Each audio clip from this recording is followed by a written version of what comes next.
আসসালামু আলাইকুম। এই যে কাপড়টা দেখেন, ন্যাচারাল তুলার সুতা।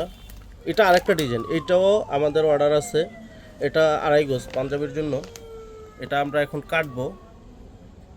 ডিজাইনটা দেখছেন, খুবই ওয়ান্ডারফুল একটা ডিজাইন, খুবই ওয়ান্ডারফুল একটা ডিজাইন। প্রিমিয়াম সেগমেন্টের কাপড়। এগুলো আপনার এই গরমের জন্য আমরা কি বলবো, আসলে বলার মতো কিছু নাই। এই গরমের জন্য কি পরিমাণ আরাম যে হবে এটা আপনি বলে বুঝাইতে পারবো না। এটা হচ্ছে জামাইকা। এটা জামাইকার মধ্যে ডিজাইন। যদি কেউ নিতে চান আমাদেরকে জানান। 100% প্রিমিয়াম কটন। এই যে দেখেন, এই যে নামটাও লেখাটা দেখাই দাও, জামাইকা। জামাই জামাই একটা আলাদা ভাব থাকবে, বুড়ো বয়সেও জামাই জামাই ভাব থাকবে আপনাদের, সমস্যা নাই। তো এই কাপড়টা যারা নিতে চাচ্ছেন আমাদের সাথে দ্রুত যোগাযোগ করুন, শেষ হওয়ার আগেই। শেষ হয়ে গেলে আর যোগাযোগ করলে কোনো লাভ হবে না। এটাও আপনার 1050 টাকার উপরে আপ ছিল গজ, 1100 1200, এখনও অন্যরা বিক্রি করতেছে।